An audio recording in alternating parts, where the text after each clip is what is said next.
Ya, mari kita melanjutkan pembahasan dari Genesis, kitab Kejadian. Kita membaca pasal ke-38, ya ini cerita Yehuda dan Tamar, satu cerita yang unik.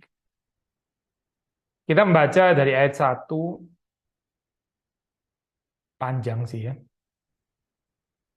sampai dengan yang ke-30 ya. Ini saya baca Genesis Kejadian pasal yang ke-38 ayat 1 sampai dengan ayat terakhir. Yehuda dan Tamar. Pada waktu itu Yehuda meninggalkan saudara-saudaranya dan menumpang pada seorang adulam yang namanya Hira. Di situ Yehuda melihat anak perempuan seorang Kanaan, nama orang itu ialah Shua. Lalu Yehuda kawin dengan perempuan itu dan menghampirinya. Perempuan itu mengandung lalu melahirkan seorang anak laki-laki dan menamai anak itu Er. Sesudah itu perempuan itu mengandung lagi lalu melahirkan seorang anak laki-laki dan menamai anak itu Onan. Kemudian perempuan itu melahirkan seorang anak laki-laki sekali lagi dan menamai anak itu Shelah. Yehuda sedang berada di Ketzib ketika anak itu dilahirkan. Sesudah itu Yehuda mengambil bagi Er, anak sulungnya, seorang istri yang bernama Tamar. Tetapi Er, anak sulung Yehuda itu adalah jahat di mata Tuhan, maka Tuhan membunuh dia. Lalu berkatalah Yehuda kepada Onan, hampirilah istri kakakmu itu, kawinlah dengan dia sebagai ganti kakakmu dan bangkitkanlah keturunan bagi kakakmu. Tetapi Onan tahu bahwa bukan ia yang punya keturunannya nanti, sebab itu setiap kali ia menghampiri istri kakaknya itu, ia membiarkan maninya terbuang, supaya ia jangan memberi keturunan kepada kakaknya. Tetapi yang dilakukannya itu adalah jahat di mata Tuhan, maka Tuhan membunuh dia juga. Lalu berkatalah Yehuda kepada Tamar, menantunya itu, tinggallah sebagai janda di rumah ayahmu sampai anakku Shelah itu besar. Sebab pikirnya, jangan-jangan ia mati seperti kedua kakaknya itu. Maka pergilah Tamar dan tinggal di rumah ayahnya. Setelah beberapa lama matilah anak Shua, istri Yehuda, habis berkabung berkilah Yehuda ke Timnah, kepada orang-orang yang menggunting bulu domba-dombanya bersama dengan Hira, sahabatnya orang adulam itu. Ketika dikabarkan kepada Tamar, bapa mertuamu sedang di jalan ke Timnah untuk menggunting bulu domba-dombanya, maka ditanggalkannya lah pakaian kejandaannya. Ia bertelekung dan berselubung, lalu pergi duduk di pintu masuk ke Enaim yang di jalan ke Timnah karena dilihatnya bahwa Shelah telah menjadi besar, dan dia tidak diberikan juga kepada Shelah itu untuk menjadi istrinya. Ketika Yehuda melihat dia, disangkanya lah dia seorang perempuan sundal karena ia menutupi mukanya. Lalu berpalinglah Yehuda mendapatkan perempuan yang di pinggir jalan itu.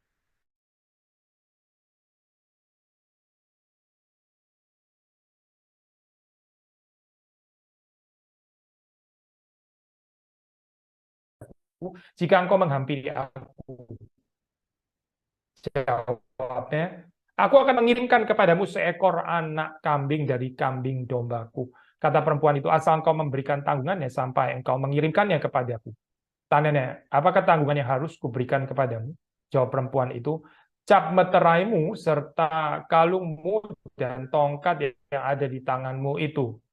Lalu diberikannya lah semuanya itu kepadanya, maka ia menghampirinya.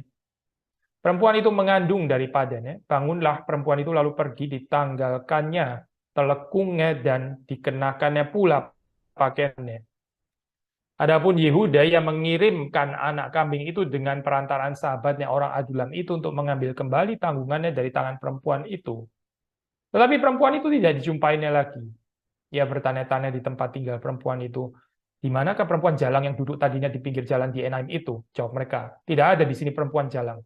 Kembalilah ia kepada Yehuda dan berkata, tidak ada kujumpai dia, dan juga orang-orang di tempat itu berkata, tidak ada perempuan jalang di sini. Lalu berkatalah Yehuda, biarlah barang-barang itu dipegangnya, supaya kita jangan menjadi olok-olok, menjadi buah olok-olok orang. Sungguhlah anak kambing itu telah kukirimkan, tetapi engkau tidak menjumpai perempuan itu. Sesudah kira-kira 3 bulan dikabarkanlah kepada Yehuda, Tamar menantumu bersundal, bahkan telah mengandung dari persundalannya itu.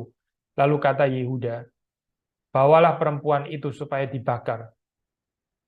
Waktu dibawa, perempuan itu menyuruh orang kepada mertuanya mengatakan, dari laki-laki yang punya barang-barang inilah aku mengandung.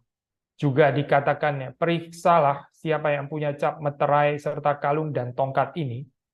Yehuda memeriksa barang-barang itu lalu berkata, bukan aku tetapi perempuan itulah yang benar, karena memang aku tidak memberikan dia kepada Shelah anakku. Dan ia tidak bersetubuh lagi dengan perempuan itu. Pada waktu perempuan itu hendak bersalin, nyatalah ada anak kembar dalam kandungannya. Dan ketika ia bersalin, seorang dari anak itu mengeluarkan tangannya lalu dipegang oleh bidan, diikatnya dengan benang kirmisi, serta berkata, inilah yang lebih dahulu keluar. Ketika anak itu menarik tangannya kembali, keluarlah saudaranya laki-laki, dan bidan itu berkata, alangkah kuatnya engkau menembus keluar, maka anak itu dinamai Peres. Sesudah itu keluarlah saudaranya laki-laki yang tangannya telah berikat benang kirmisi itu. Lalu kepadanya diberi nama Serah. Demikian pembacaan firman Tuhan. Mari kita masuk di dalam doa. Tuhan berkati perenungan pada hari ini. Tuhan menolong supaya kami bisa mengerti kehendak Tuhan dan berkati hamba-Mu juga yang menguraikan Roh-Mu yang kudus boleh menguasai kami semua, sehingga sekali lagi firman Tuhan boleh menyelamatkan kami, menguduskan kami, membawa kami ke dalam kehidupan yang semakin memperkenan hati Tuhan. Terima kasih untuk hari ini, kami bisa datang beribadah dan tenangkan hati dan pikiran kami. Demi Yesus Kristus kami berdoa. Amin. Ya, so kalau kita membaca di dalam bagian ini ya, mungkin agak sulit untuk mengaitkan dengan perikop-perikop yang lain. Maksudnya kita bisa bertanya gitu ya, ini hubungannya apa ya? Perikop ini tiba-tiba masuk ke dalam bagian di dalam pasal yang ke-8 ini ya.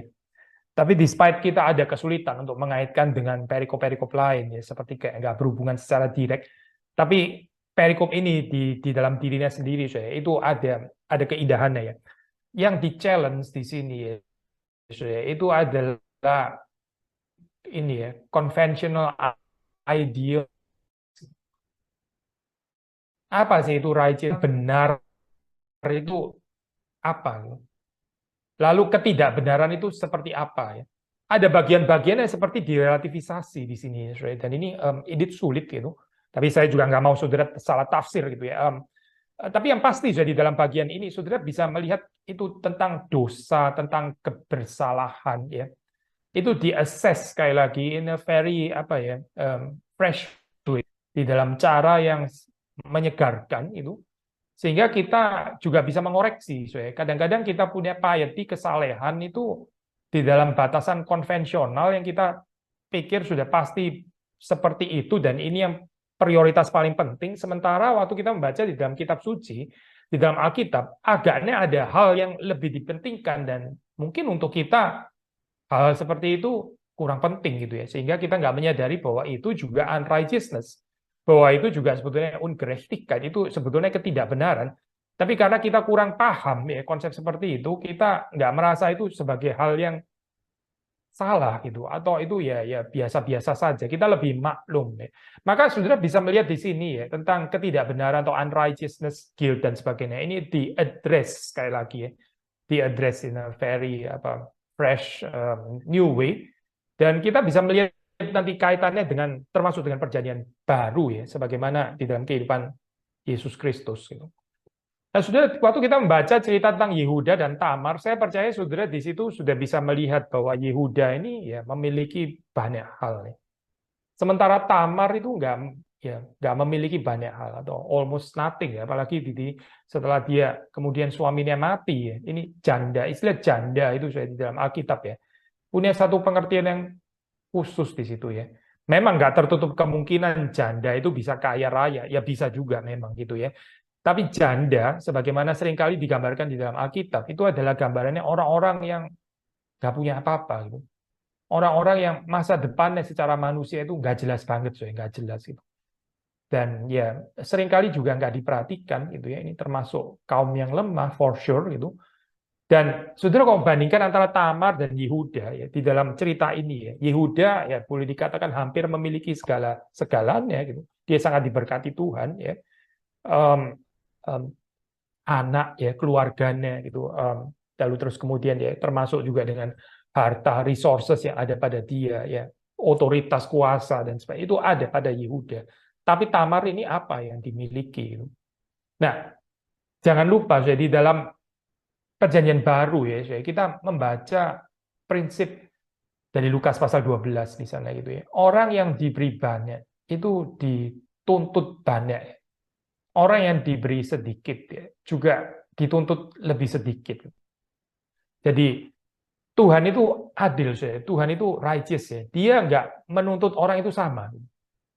Kalau Tuhan menuntut orang sama, ya itu namanya nggak adil. Itu apa? Itu justru ketidakadilan. Tapi kadang-kadang seringkali kita pikir keadilan itu seperti itu gitu ya.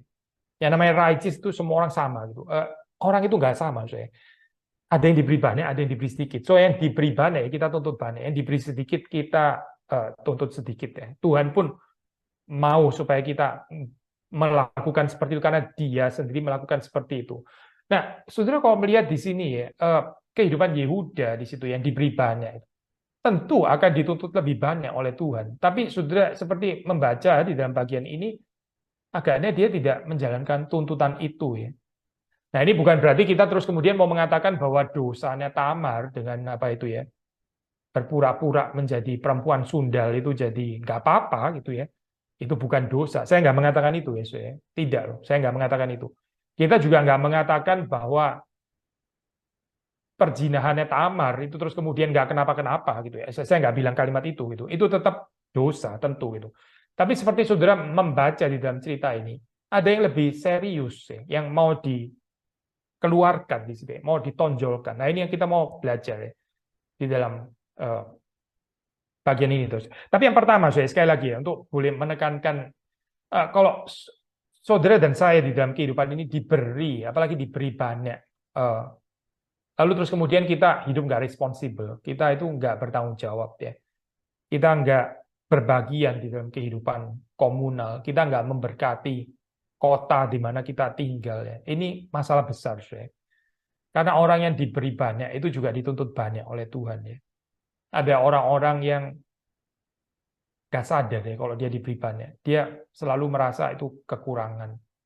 Padahal dia bukan kekurangan. Dia diberi cukup banyak. Relatif lebih banyak daripada yang lain. Tapi dia selalu pikir dia kurang. Nah, orang-orang seperti ini akan dihakimi Tuhan gitu. Karena Tuhan menuntut lebih banyak orang yang diberi banyak. Ya. Nah, ini ya kalau orang di dalam kehidupannya itu nggak merasa dirinya itu diberi banyak ya, kurang diberkati itu. Lalu akhirnya ya dia akan cenderung hidupnya itu selfish. Dia cenderung akan nggak nggak mau membagi berkat yang dia terima dari Tuhan. Karena menurut dia berkatnya kurang. So dia akan hidup bagi dirinya sendiri ya. Kehidupannya itu adalah kehidupan yang ya miserable yang susah untuk dipakai Tuhan. Karena dia nggak bisa berbagi dengan yang lain.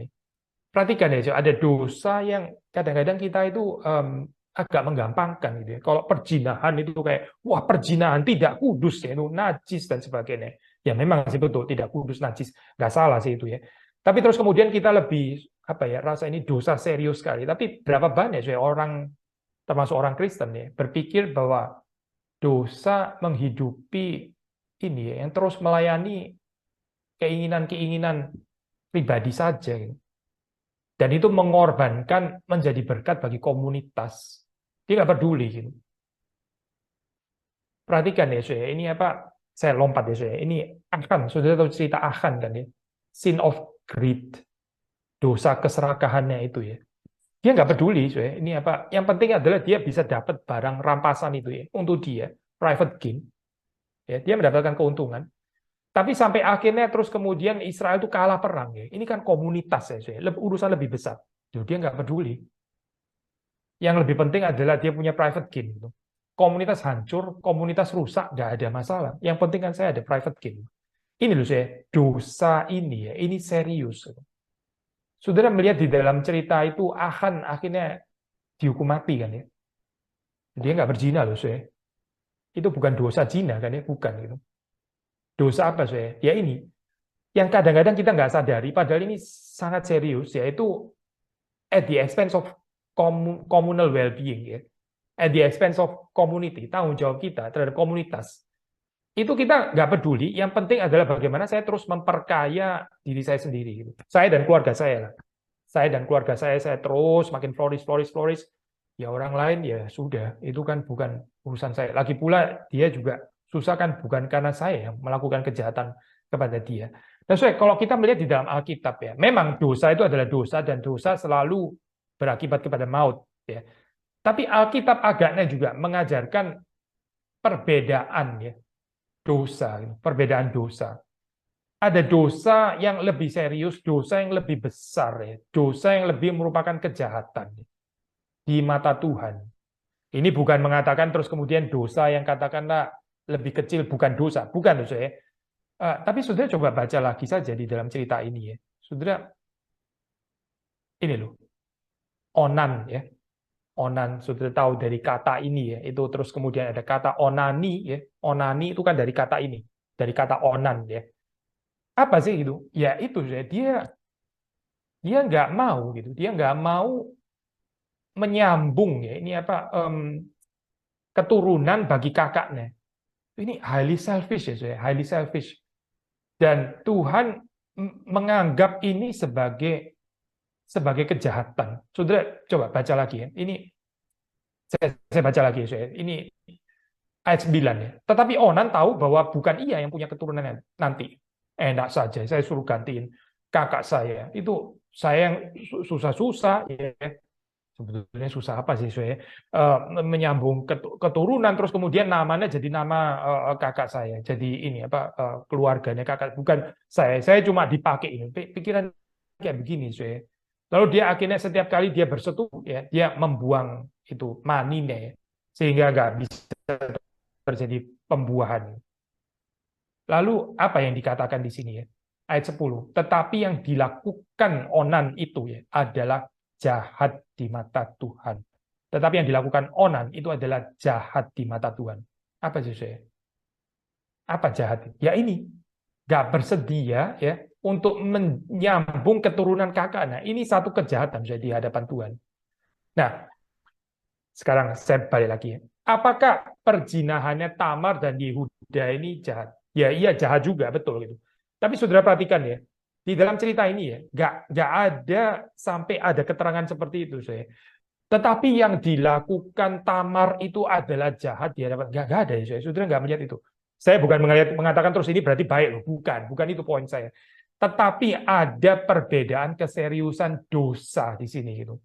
Nah ini ya saya, kalau kita bicara tentang righteousness ya, seringkali kita itu membangun konsep righteousness, kebenaran itu menurut prioritas kita sendiri. Gitu.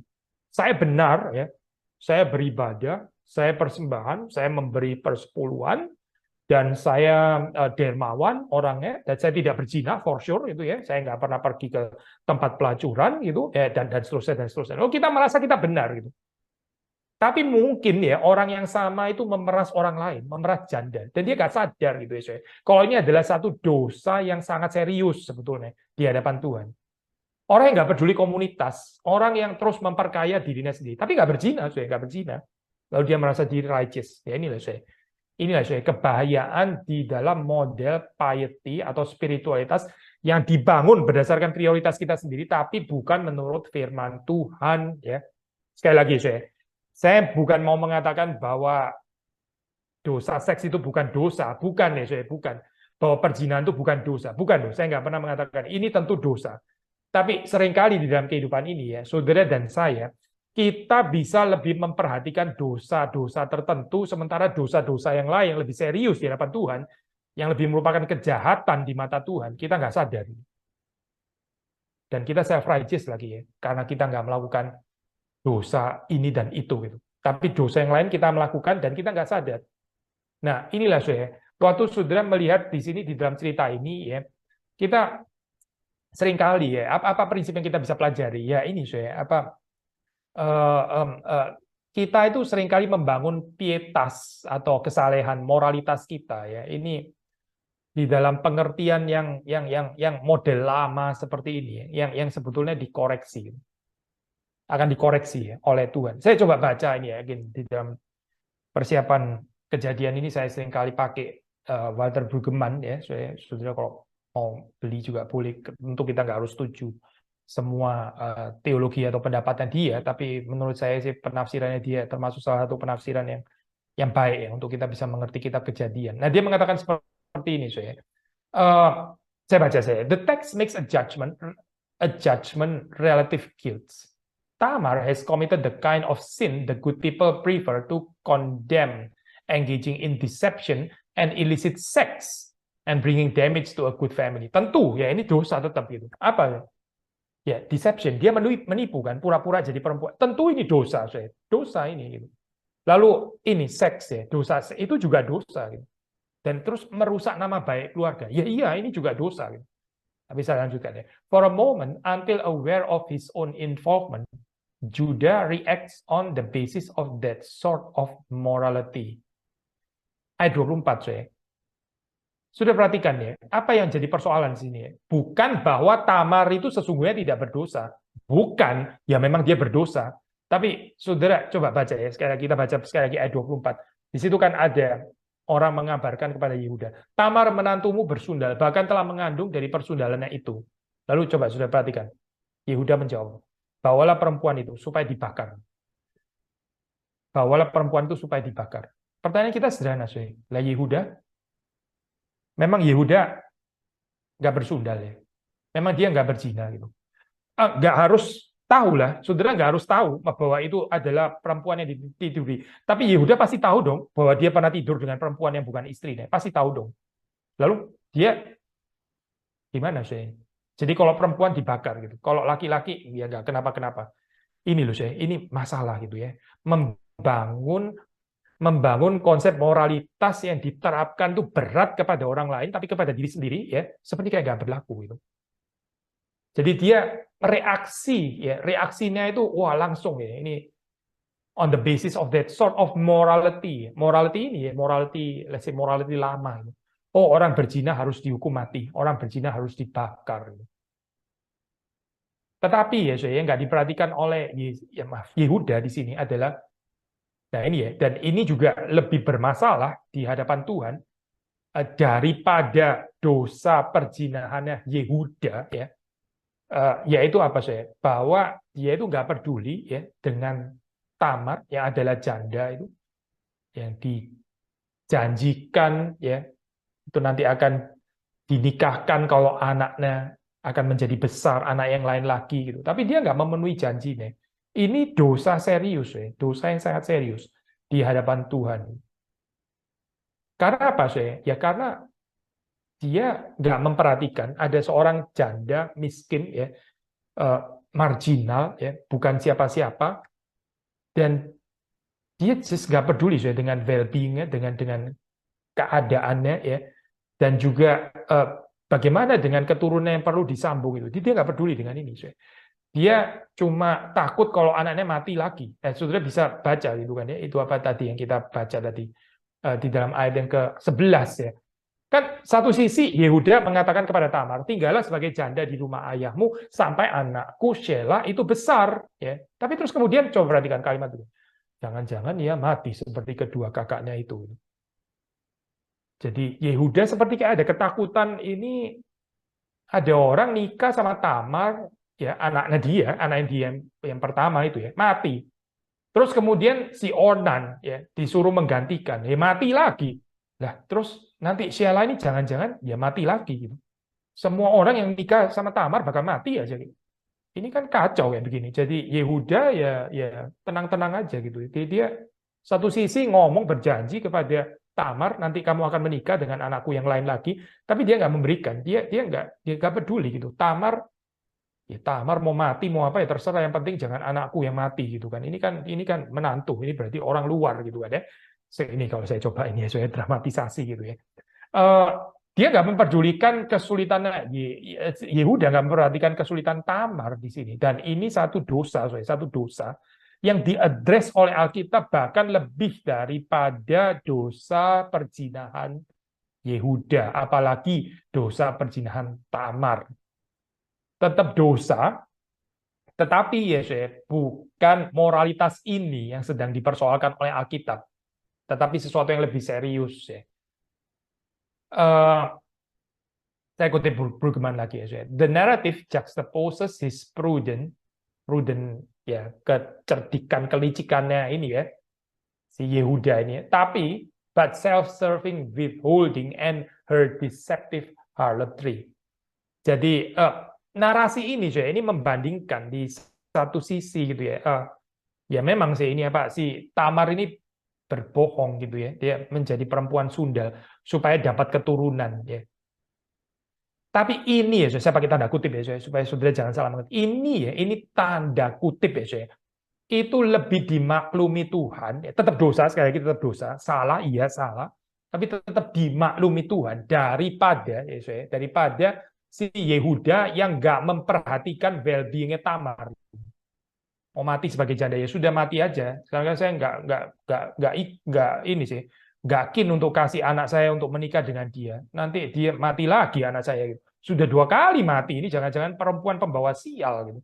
So self-serving withholding ini loh saya. Ini ketidakbenaran di hadapan Tuhan gitu. Bahkan lebih daripada dosa seks. Sekali lagi, saudara jangan ini ya pelintir khotbah ini terus kemudian kita jadi oh ternyata nggak apa-apa ya dosa seks. Bukan saya nggak tanggung jawab dengan ini ya. Saya nggak bertanggung jawab kalau setelah saudara dengar khotbah ini terus kesimpulan wah ternyata saya baru tahu loh dosa seks kan ngomong itu saya bukan gitu. Saya katakan ada dosa yang lebih serius daripada dosa seks sebagaimana dikatakan di dalam bagian ini. Dosa seks ya tetap dosa, itu satu keseriusan, tentu gitu. Tetapi ada yang lebih serius di dalam hal ini ya. Tamar melakukan ini dengan cara menipu, ya itu salah. Ya, apalagi dengan cara berzina gitu.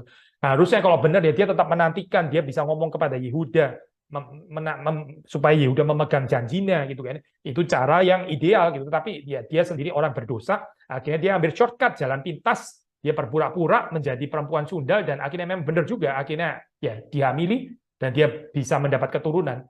Ya, ini saya keliru, jelas keliru saya. Tapi ini kekeliruan ini, kalau dibandingkan dengan kekeliruan Yehuda, ya, yang nggak peduli dengan masa depannya Tamar, maka kekeliruannya Yehuda ini lebih jahat di hadapan Tuhan sebetulnya gitu. Dan ini perlu diadres, perlu dikoreksi. Sama seperti waktu sudah membaca, apa sih persoalannya Onan gitu ya? Persoalannya Onan itu apa sih? Ya bukan karena dia onani, bukan karena dia masturbasi atau apa, bukan itu. Tapi kejahatan yang utama di sini adalah karena dia itu nggak mau dirinya itu menyambung keturunan kakaknya. Ini satu kejahatan di hadapan Tuhan, saya. Sekali lagi ya, kita mencoba melihat Alkitab bagaimana ini ya, in a fresh way, membicarakan tentang righteousness ini ya, dan kita bisa kaget ya, ternyata Alkitab menyoroti hal-hal yang mungkin selama ini saudara dan saya anggap ya biasa-biasa saja, masa kayak gini pun serius gitu kan ya, bukannya ini ya, memang kita hidup di Eropa ya, semuanya individualis, masa saya mesti ngurusin kesusahannya orang lain gitu, masa saya mesti ngurusin kesusahannya janda gitu, itu urusannya apa dengan saya gitu. Saya kan ya baik-baik sama keluarga saya, jadi orang lain apalagi itu terserah gitu. Maksudnya itu biarlah dia berjuang sendiri lah atau apa gitu. Itu bukan urusan saya nggak peduli dengan mereka. Kan common saya berpikir kayak begini. Saya juga bukan yang bikin dia jadi janda kan. Saya nggak pernah menipu dia. Itu bukan kesusahannya bukan karena salah saya. Terus saya suruh tanggung jawab gitu. Ya mirip kan ya saya. Ini loh, ini precisely yang dia address gitu. Yehuda juga bisa saja ngomong, loh dia ini mati kan anak saya mati, saya sendiri sedih loh ini anak saya, tapi ini kan bukan salah saya kan, bukan saya yang bunuh, lah dia janda, urusannya apa ya sama saya gitu? Kenapa harus saya yang bertanggung jawab? Mirip kan saya, mirip. Kenapa saya mesti memikirkan masa depannya janda ini? Menantu, ya menantu sih menantu, tapi kan ya sudah toh, dia, suaminya sudah mati, dia sudah selesai dong. Kalau sudah mati ya sudah dong, mau apa lagi sih sekarang? Masa saya mesti terus cariin suami baru untuk dia gitu? Urusannya apa ya dengan saya gitu? Bisa saja saya berpikir seperti ini. Tetapi sekali lagi ya, ini justru yang lebih disoroti di dalam bagian ini, di dalam perikop ini. Kadang-kadang ya, our selfishness ya, keengganan kita, ketidakpedulian kita, our mercilessness ini ya, itu lebih menakutkan ya daripada dosa seks ya. Lebih menakutkan. Sikap hati yang dingin, yang nggak peduli ini saya, yang suruh orang lain sudah struggle sendiri, yang nggak ada belas kasihannya. Ini lebih menakutkan saya, actually gitu. Balik kepada cerita ini ya. Jadi apa sih saya? Apa sih sekali lagi ya yang dipersoalkan oleh naratif ini ya? Ada orang yang sebetulnya menimbulkan kesalahan ya, kehancuran, damage terhadap komunitas, future community. Ya ini kan membangun keturunan, ini bukan cuma sekedar keturunan loh saya, tapi ini adalah cara kerja Allah, bagaimana Tuhan memberkati dunia ini ya melalui keturunan. Jadi ini penting sekali, saudara. Tapi ada orang yang melakukan damage ya, kerusakan terhadap future community ini ya, yang ya juga sebetulnya bisa mencakup janda-janda miskin seperti Tamar, dan dia nggak peduli, gitu. Dan dia nggak peduli. Ya hancur-hancur aja, ntar nggak ada lagi terbangun komunitas yang baru, ya biarin gitu. Yang penting kan saya tetap sehat, saya bisa makan, saya bisa senang-senang, ada traveling, ya bisa belanja-belanja dan seterusnya gitu. Komunitas damage ya sudah damage saja gitu. Sekali lagi ya, tadi kita mengatakan Achan kan ya. Achan itu ya precisely berpikir seperti ini, saya dapat barang rampasan, toh ada logikanya juga. Kan barang rampasan untuk apa ya, daripada dibuang, dia apa ya saya ambil aja, toh nggak ada juga yang bisa boleh pakai kan.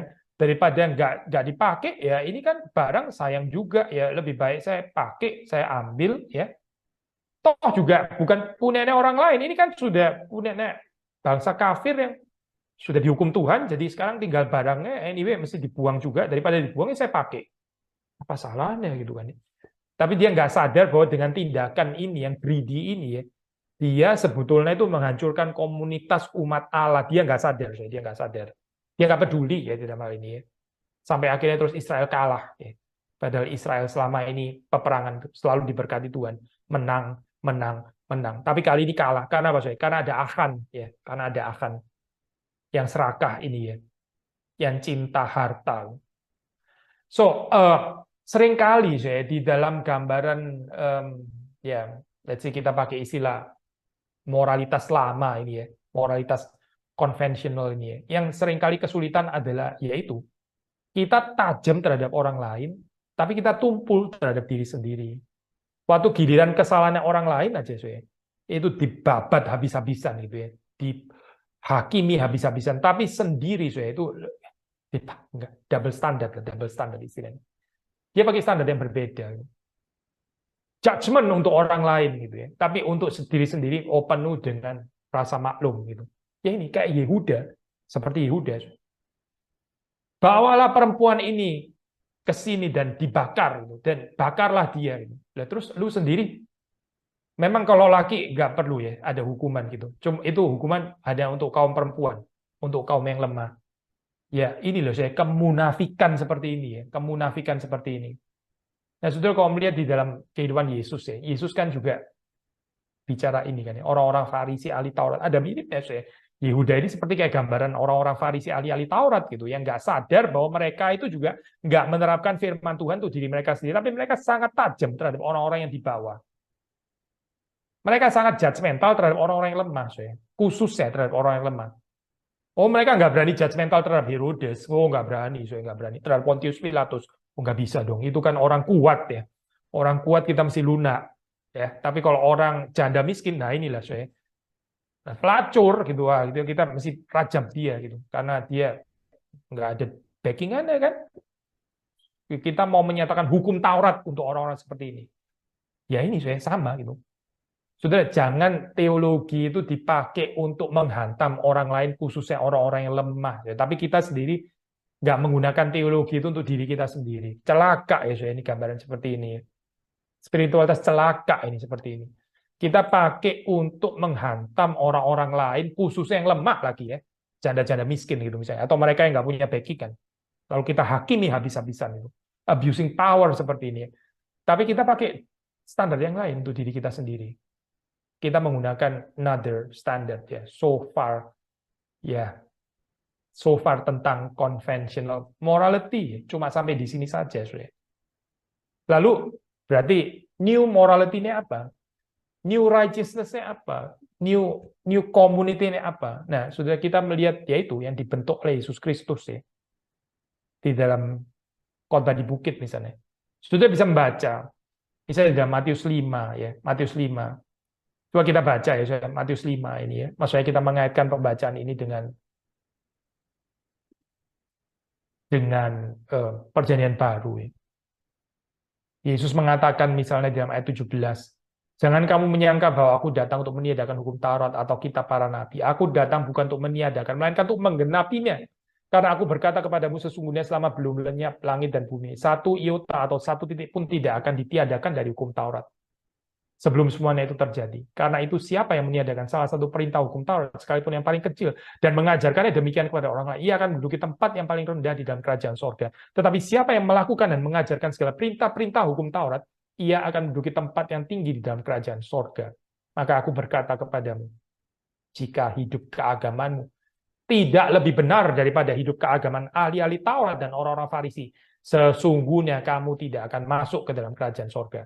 Lalu terus kemudian Tuhan Yesus memberikan contoh-contoh ya di bawah. Kita nggak mungkin bahas ini ya, karena ini kita nggak sedang khotbah tentang khotbah di bukit. Tapi saudara bisa membaca itu, ada ini ya, beberapa contoh di bawahnya itu. Ya ini new righteousness, better righteousness. Bukan seperti righteousness yang dibangun oleh ahli-ahli Taurat dan orang-orang Farisi. Kenapa ya karena mereka pakai double standard. Mereka tajam kepada orang-orang yang rendah ya, kepada orang-orang yang di bawah itu. Tapi mereka nggak pakai standar yang sama untuk diri mereka sendiri. Mereka menggunakan teologi untuk justify, membenarkan diri mereka sendiri. Padahal mereka sendiri juga perlu dihakimi sebetulnya. Mereka juga perlu bertobat, mereka perlu mengaku dosa. Tapi ini nggak ada. Yang ada adalah hukum Taurat dikenakan kepada orang lain. Ya. Nah, new community ya, yang dibentuk oleh Yesus Kristus. Ini ya inilah new morality, new community ya, new righteousness ya, better righteousness. Bukan seperti righteousness keagamaan yang seringkali dibangun dari bawah oleh manusia berdosa, oleh saudara dan saya. Di dalam hal ini ya, kita bisa melihat kehidupan Tamar ya, dengan segala keberdosaannya, dengan segala kekurangannya. Semua orang di dalam dunia kecuali Yesus Kristus itu berdosa ya. Semua mau Musa, Yeremia, Yesaya, siapa saja, Daud, Abraham, Ishak, Yakub, Israel, semuanya berdosa ya. Kita tahu Tamar juga berdosa. Tapi saudara bisa melihat di sini ya, bagaimana kerinduannya ya, determinasi dia, kesungguhannya dia untuk mendapatkan keadilan. Untuk mendapatkan keadilan. Dan bukan cuma keadilan bagi dirinya, tapi untuk juga melihat bagaimana janji Tuhan itu digenapi. Ya, saudara. Ini sesuatu yang kita bisa kaitkan dengan kehidupan Yesus Kristus. Ironis ya, saudara, di sini kita bisa bicara type ya, kita bisa bicara tipologi ya, saudara. Kalau di dalam Perjanjian Lama kan kita sering membicarakan Musa, ya Daud itu type of Christ gitu ya, itu adalah tipologi dari Kristus itu ya, sebetulnya itu menunjuk kepada Kristus. Di sini sebetulnya yang lebih cocok menjadi type itu bukan Yehuda tapi Tamar. Yehuda di sini justru malah seperti bukan seperti type Kristus, bukan, tapi seperti type orang-orang Farisi dan ahli-ahli Taurat. Sadly. Bukan seperti Yesus ya. Tetapi Tamar despite segala keberdosaannya, kekurangannya. Tapi bagaimana dia punya determinasi ya, bahwa janji Tuhan itu boleh digenapkan. Itu adalah sesuatu yang indah sebetulnya. Meskipun caranya salah, tentu saja ya, caranya salah. Saudara melihat ini ya, Yesus Kristus sendiri ya, juga waktu di dalam kehidupannya di dunia, dia juga berpolemik dengan gambaran righteousness model konvensional yang lama kayak begini ya. Ahli-ahli Taurat orang Farisi. So ini seperti kayak sudah didahului ya, diantisipasi melalui cerita Yehuda dan Tamar ini. Yehuda ini model old conventional righteousness ini kan ya. Yang Tamar harus dibakar gitu misalnya. Ya ini model kayak begini ya. Tetapi dia sendiri nggak sadar bahwa pertama dia juga berzina, ini juga dosa kan ya. Tapi seperti kayak nggak ada pembicaraan ini di dalam pikirannya Yehuda. Dan kedua juga ada dosa yang lebih besar bahkan daripada perzinahannya dia. Yaitu apa sih? Dosa menahan berkat Tuhan ya, untuk orang yang lemah. Itu dosa besar saya, di dalam naratif ini ya. Karena dia nggak peduli dengan masa depannya Tamar. Lalu bagaimana tentang ini ya, janji Tuhan ya, keturunan dan sebagainya. Sudah seperti kita tahu ya, ini waktu kita terbatas. Tapi seperti saudara tahu, ini kan Yehuda ini kan nenek moyang daripada Yesus Kristus kan ya. Dan Yesus Kristus itu ya, itu silsilahnya itu turun justru dari Tamar, dari Tamar ini gitu. Yehuda Tamar, lalu turun sampai kepada itu sebelum Yesus Kristus ya, ada Raja Daud ya. Lalu terus kemudian Yesus Kristus. Saudara bisa pikirkan ya, renungkan berapa pentingnya ya menyambung keturunan di dalam konteks ini, karena inilah line ini yang akan dipakai oleh Allah ya untuk mendatangkan Sang Mesias, Raja Daud dan Sang Mesias Yesus Kristus. Maka memang betul saya ini adalah ya dosa besar gitu. Saya bukan mengatakan Tuhan jadi helpless kalau seandainya Tamar nggak, ya Tuhan pasti ada caranya sendiri. Dia Tuhan gitu ya. Tapi saya mau mengajak saudara melihat di dalam konteks ini ya, kepentingan kenapa cerita ini penting gitu. Kenapa penting ya untuk melihat bahwa dosa ya yang menghalang-halangi berkat Tuhan datang kepada orang yang lemah ya, yang sebetulnya itu di dalam rencana Tuhan dia akan menggenapi janji Tuhan dan kita menahan itu ya, bahwa itu adalah satu dosa yang sangat besar di hadapan Tuhan. Kita mesti paham bagian ini ya. Sekali lagi, bukan untuk mengatakan bahwa perzinahan itu mah dosa kaleng-kaleng, itu mah nggak apa-apa. Bukan, saya bukan mengajar itu. Tetapi seringkali ya kita mungkin khususnya kalangan Injili, gereja-gereja Injili, kita sangat serius ya dengan dosa perzinahan, tapi ada dosa kemunafikan ya, dosa double standard ya, yang kita nggak merasa gimana-gimana gitu. Ini seperti kayak dosa yang kita nggak terlalu peka gitu. Tapi kalau perzinahan, kita langsung rame-rame menghakimi orang yang berzina. Bagaimana sih ada orang Kristen berzina? Nggak bisa ini seperti ini. Dia harus didisiplin. Ya oke, saya memang harus disiplin, betul. Saya setuju gitu. Tapi poin saya bukan di sana, bukan nggak perlu didisiplin, bukan. Tapi sekali lagi saya lihatlah kehidupan Kristus ya, kehidupan Kristus. Dia juga ada loh saya perjumpaan dengan orang yang berzina. Perempuan Samaria itu. Perhatikan dengan perempuan yang sudah siap mau dirajam oleh orang-orang yang menyeret dia dan menarik dia memperhadapkan kepada Kristus. Tapi apa yang Kristus lakukan di situ ya? Mengampuni mereka, memberikan kepada mereka second chance, ada pertobatan. Tapi di sisi yang lain, ya, saudara mendapati cerita orang-orang Farisi, ahli-ahli Taurat itu seperti kayak nggak ada second chance saja. Bukan karena Yesus nggak meneriakkan berita pertobatan kepada mereka, bukan. Tapi karena mereka dibutakan oleh dosa yang lain yang sebetulnya jauh lebih menakutkan dan mereka nggak sadar. Perempuan-perempuan yang berzina itu ya di dalam Injil yang dicatat di sana ya. Setidaknya mereka itu tahu kalau mereka orang berdosa. Mereka tahu bahwa mereka itu kotor, tahu. Tetapi ada dosa yang mengakibatkan kebutaan seseorang sampai nggak sadar bahwa dia itu sudah jauh sekali daripada Tuhan, ya, dan sedang menuju kebinasaan, tapi masih nggak sadar bahwa dia itu berdosa, malah menganggap orang lain lebih berdosa daripada dia. Akhirnya dia sendiri nggak sadar akan dosanya dan terus hidup di dalam dosa itu ya. Nah ini ya, ini precisely yang dipersoalkan di dalam naratif ini. Ada orang yang sebetulnya itu ya seperti Achan ya, itu sudah siap ya untuk mau menghancurkan komunitas gitu, untuk kesenangan pribadinya, untuk kepentingan pribadinya. Dan saudara melihat di sini Achan yang juga adalah ya, Achan ini interestingly juga keturunan Yehuda ya. Tapi ada keturunan Yehuda yang lain, yaitu Tuhan kita Yesus Kristus ya. Yesus Kristus itu justru dia mengorbankan dirinya, kehendak pribadinya, dia korbankan for the sake of the well-being of the community of the people of God ya. Terbalik ya. Saudara nggak bisa melihat kontras yang lebih jelas lagi di sini. Achan ya, nggak peduli dengan komunitas mau hancur nggak apa-apa, yang penting saya untung, saya dan keluarga saya untung, saya dapat harta ini ya. Tetapi Yesus Kristus menyangkal itu semua supaya bisa membentuk the new community, and this is precisely the story of the new righteousness ini ya. Inilah yang kita bisa belajar dari perikop ini ya.